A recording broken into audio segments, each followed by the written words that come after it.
यस्य स्वयं स्वभावाप्ति रभावे कित्स्न कर्मणा तस्मै संज्ञानरूपाय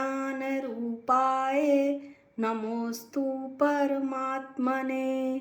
जिस आत्मा को समस्त कर्मों का अभाव हो जाने पर अपने आप अपने पुरुषार्थ के बल पर शुद्ध स्वभाव की प्राप्ति हुई है, उस अनंत ज्ञान स्वरूप परमात्मा को नमस्कार हो, ऐसा आचार्य इष्टोपदेश के मंगलाचरण में कहते हैं।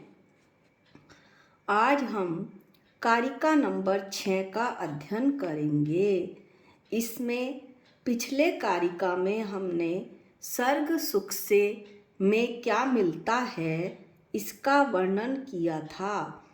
अब शिष्य पुनः पूछता है कि संसार संबंधी सुख में ही सुख का जो आग्रह रखता है कि संसार संबंधी सुख ही सुख है, ऐसे शिष्य को संसार संबंधी सुख और दुख कल्पना मात्र होती है कि सुख और दुख तो केवल कल्पना है।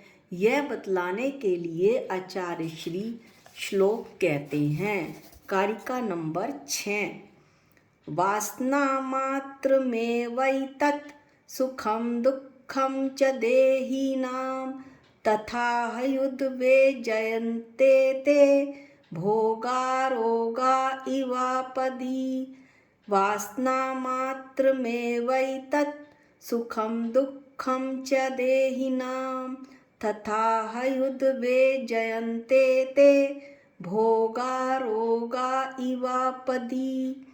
देही नाम संसारी जीवों को एतत् यह सुखम इंद्रिय सुख च और दुखम दुख वासना मात्र एव कल्पना मात्र ही है, तथा ही इसी से ऐते भोगा ये इंद्रियों के भोग आपत्ति से के समय रोगों की तरह व्याकुल करते हैं।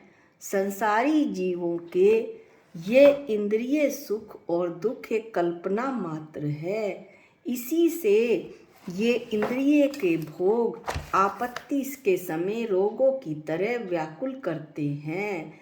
जैसे बुखार हो गया तो कोल्ड ड्रिंक पूड़ी कचौड़ी जो हमें पहले बहुत अच्छी लगती थी, अब वो कहाँ अच्छी लगेंगी। हमें तो उस वक़्त मूंग की दाल का पानी ही अच्छा लगेगा।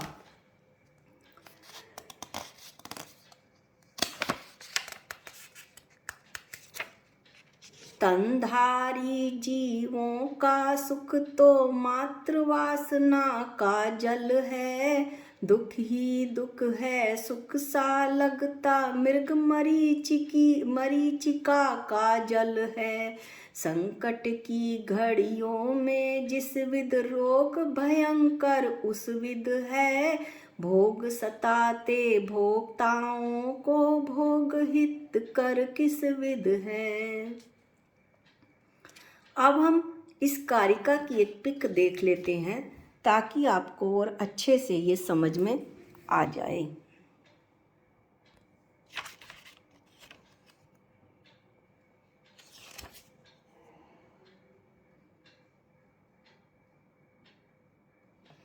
अब इसमें एक उदाहरण के माध्यम से कि संसार में सुख है या दुख इसे समझाया जाता है।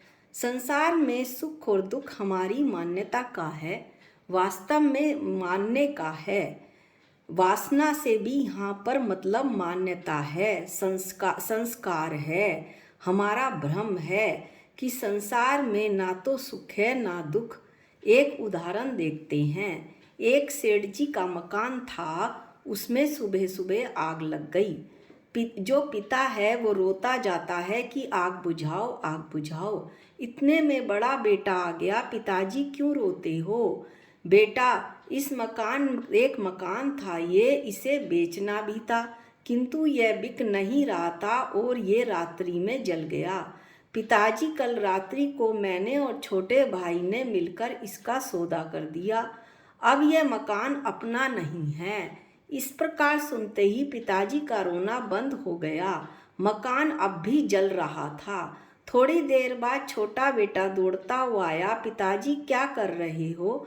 भाई साहब क्या कर रहे हो? मकान जल रहा है, आप लोग खड़े क्या देख रहे हो? इसे आग को बुझाओ। बड़ा भाई कहता है, क्या भूल गए? कल रात्रि को ही तो हम दोनों ने इस मकान का सौदा किया था। छोटा भाई कहता है, क्यों क्या क्या कहें भाई साहब, उन्होंने सुबह सुबह आकर सौदा कैंसिल कर दिया।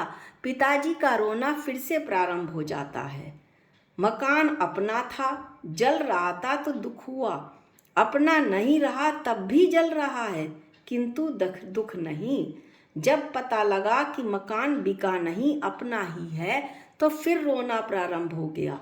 अतः संसार में सुख दुख तो मात्र मेरी मान्यता है, वास्तव में तो सुख दुख है ही नहीं। अब यहाँ पर एक प्रश्न बनता है कि सुख व दुख है क्या? सुख और दुख की इन शब्दों से कैसे हम अर्थ निकालें? तो इसका हम संधि विच्छेद करते हैं। सुख का सु प्लस ख। ख माने इंद्रियें, जो इंद्रियों को अच्छा लगे वो सुख है। दु प्लस खा, जो खा माने इंद्रिय, जो इंद्रियों को बुरा लगे वो दुख है। अब हम यहाँ पर जो एक मेन शब्द आया है, मान्यता, संस्कार, भ्रम, उसको देखते हैं और उसकी चर्चा करते हैं।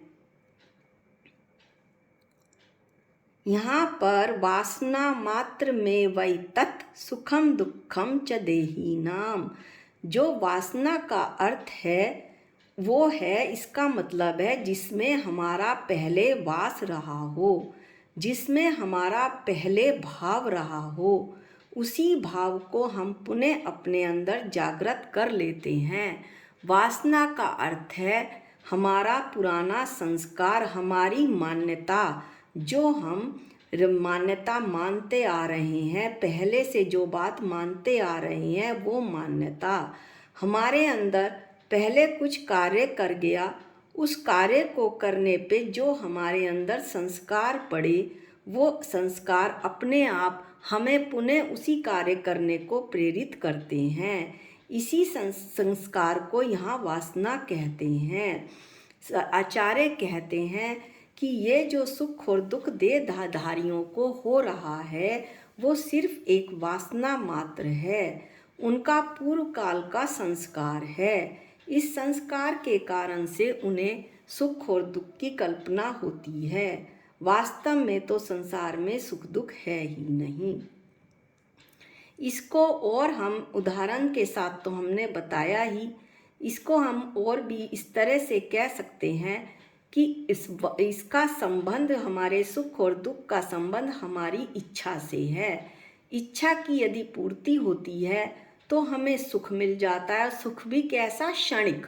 इच्छा की पूर्ति नहीं होती तो हम दुखी हो जाते हैं, और दुखी भी कैसे? क्षणिक। फिर किसी और इच्छा की पूर्ति हो जाती है तो सुखी हो जाते हैं। इस तरह एक इच्छा के बाद दूसरी, दूसरी के बाद तीसरी इच्छा, तीसरी के बाद चौथी इच्छा, यदि ये पूरी होती जाए तो सुख ही सुख, और इनमें से कोई इच्छा रह जाए तो दुख। इसलिए आदमी के अंदर एक जेल सी बन जाती है, कारागृह बन जाता है, और वह स्वयं अपने आप में ही एक जंजाल बन जाता है। और वह जंजाल कुछ नहीं होता, सिर्फ हमारी इच्छाओं का जाल होता है। यह करता फिर यह करना, फिर करनी कारे, एक बार करनी कर ऐसी छूटे गति गलियारे, अरहंत भजन कर प्यारे, अरहंत भजन कर प्यारे। यहाँ पर यह कहा गया है कि फिर कर रहा है, फिर ये कर रहा है, फिर बार बार कुछ ना कुछ कर रहा है। एक बार ऐसी करनी कर ले, एक बार ऐसा ध्यान लगा ले, ऐसी अपनी आत्मा में खोजा कि इस संसार रूपी गलियारे से तेरे को मुक्ति मिल जाए। अब इसके बाद हम देखते हैं कि सुख दुख के बाद एक और भाव होता है जो इस सुख दुख से अलग होता है, आनंद। आनंद सुख में है और यह कब आता है? जब हम बाह्य विषयों से हटकर अपनी आत्मा को, अपने उपयोग को अपनी आत्मा में लगाते हैं, अपने उपयोग को बाहर ना भरमाकर अपने अंदर लगाते हैं। आनंद हमेशा जैसे जैसे बढ़ता रहता है वैसे वैसे आनंद और ज़्यादा, जैसे जैसे ये आनंद का भाव बढ़ता है, उपयोग अंदर में लगता है, ये आनंद बढ़ता जाता है। आनंद बढ़ता भ्रम नहीं है, जैसे सुख और दुख तो केवल भ्रम मात्र हैं। आनंद भ्रम नहीं है, क्योंकि आनंद बढ़ता रहे ऐसे हमेशा भाव बनते हैं।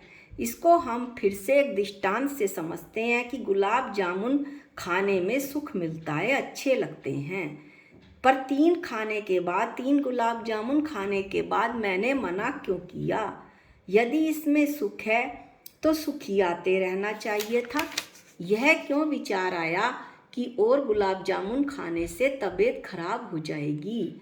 जब गुलाब जामुन की इच्छा का प्रतिकार हुआ, यानी गुलाब जामुन की इच्छा पूरी हुई, खत्म हो गई गुलाब जामुन की इच्छा, तो उसमें आनंद नहीं आया। आनंद तो वो है जो कितना ही मिले वो बढ़ता ही जाए। संसार सुख तो नाशवान है, कुछ समय बाद नष्ट हो जाता है, यह मात्र मेरा भ्रम है। और मोक्ष सुख कैसा है? शिष्य पूछता है कि संसार सुख और मोक्ष सुख में क्या अंतर है?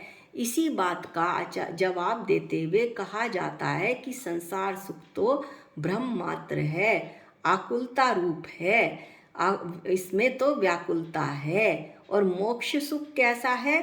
निराकुल है, इसमें आकुलता नहीं होती, ऐसा ये अतीन्द्रिय सुख होता है। साथ ही साथ जो संसार सुख है वो तो इंद्रिय जनित होता है, और जो मोक्ष सुख है वो अतीन्द्रिय होता है। मोक्ष सुख इंद्रियों से पार होता है। ऐसा ये सुख है, ऐसा ये आनंद है मोक्ष सुख। जो संसार विषय सुख होता तीर्थंकर क्यों त्यागे, काहे को शिव साधन करते संयम सो अनुरागे। जो संसार विषय सुख होता तीर्थंकर क्यों त्यागे, काहे को शिव साधन करते संयम सो अनुरागे। संसार में सुख होता तो तीर्थंकर दीक्षा क्यों लेते, क्यों घातीय कर्मों का नाश करके वो केवली बनते, केवल ज्ञानी बनते। इस तरह से सुख और दुख यहाँ पर इस कारिका में समझाया गया है। अगले वीडियो में हम अगली कारिका का अध्ययन करेंगे। आज के लिए इतना ही। जा वाणी के ज्ञान से सूझे लोकालोक, जो वाणी मस्तक नमो सदा दे तुहूँ धोख। हे जिन वाणी भारती तो है जपू दिन रैन, जो तेरी शरणागते वो पावे सुख चैन।